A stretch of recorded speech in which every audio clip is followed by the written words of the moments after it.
सबसे पहले तो एमआईएम को खुश होना चाहिए कि एमआईएम पार्टी शिवसेना को मेयर बनाना चाहती थी। वो उनको मेयर तो नहीं बना पाए और अपोजिशन लीडर भी उन्होंने ही बनाया है।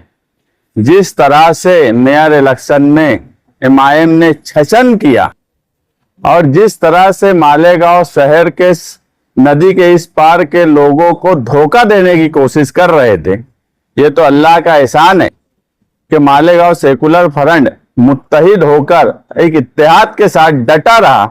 उसकी वजह से इस मर्तबा कारपोरेशन में भगवा झंडा नहीं लहराया। अगर एमआईएम उनको मेयर बनाना चाहती थी, आज इनके छचन की वजह से वो अपोजिशन लीडर बन गए, तो मुझे लगता है कि एमआईएम को इस पे खुश होना चाहिए। मंत्री साहब का आशीर्वाद लेना चाहिए जाके कि हम तो तुम्हारी ऑफिस तक आए थे तुमको मेयर बनाने, मगर तुमको हम मेयर नहीं बना पाए।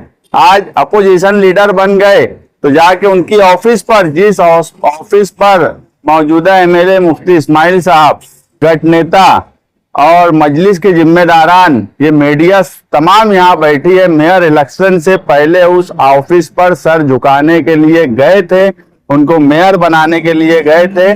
आज अगर वो अपोजिशन लीडर बने हैं तो ये क्यों अब आंसू बहा रहे हैं? ये वहां पर भगवा झंडा लहरा सकते थे। हमने तो वो इक्तदार में आए होते, हमने उनको इक्तदार में नहीं आने दिया, अपोजिशन में बैठा दिया। ये मालेगांव सेकुलर फ्रंट की हिकमत अमली थी कि आज शिवसेना अपोजिशन में आकर बैठ गई। एमआईएम के जो तरीका कार था वो तो उनको मेयर बनाने की तरफ था। दूसरी बात, छचन ऐसा किए, धोखा इस तरह से दे रहे थे मालेगांव सेकुलर फ्रंट। हम उस वक्त भी एलानिया बोल रहे थे, कई मर्तबा बोले कि मौजूदा एमएलए आकर बातचीत करें, मिलजुल कर इक्तदार साझी करेंगे, मगर उसके बाद उनका जो छचन था और उस वजह से शिवसेना ने इलेक्शन लड़ा।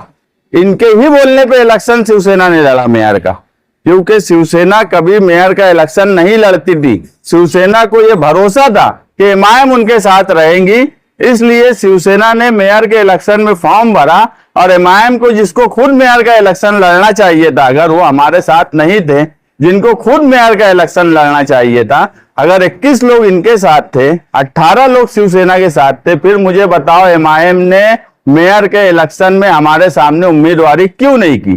क्योंकि ये शिवसेना की ऑफिस पे जाकर आशीर्वाद लेकर सर झुकाकर आए थे कि तुम्हारा मेयर बनाएंगे, तुम अपना फॉर्म भरो।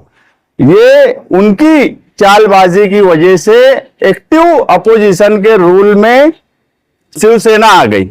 अगर ये खुद मेयर का इलेक्शन लड़ते और हमारे सामने अपोजिशन में मेयर के सामने ये हारते तो एक्टिव अपोजिशन इनकी दिखती, लेकिन इनके बोलने पे शिवसेना ने इलेक्शन लड़ा और शिवसेना एक्टिव पोजीशन में दिखी। जो ऐलान किया गया है वो शिवसेना के लेटर पर, उन्होंने जो लेटर दिया और उन्होंने जो ठहराव मंजूर करा उनकी पार्टी का, वो सब चीजें उन्होंने दी और उन्होंने उसमें बोला कि हम एक्टिव पोजीशन में हैं, हमने तुम्हारे सामने इलेक्शन लड़ा है।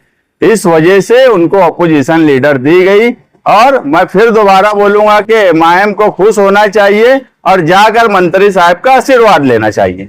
इमाम के इंसाफ है कि मतलब उनके साथ नाइंसाफी हुई और वो कोर्ट तक जाने हैं। कैसे नाइंसाफी हुई मुझे बताओ? एमआईएम ने मेयर का इलेक्शन क्यों नहीं लड़ा? एमआईएम नहीं जाके शिवसेना भवन पे जाके मंत्री साहब और उनके मेंबरों को ये नहीं बोला था क्या? मीडिया के सामने नहीं आए थे क्या कि उनकी ऑफिस पे गए और बोले कि हम मेयर, तुम मेयर बनो, तुम्हारा मेयर बनाना है? तो वो एक्टिव पोजीशन में गए। कोर्ट जाना है, कोर्ट जाने का सबको अधिकार है, कोर्ट वो जाए, कानूनी तौर पर जो कोर्ट फैसला करेंगी वो सबके सामने रहने वाला है।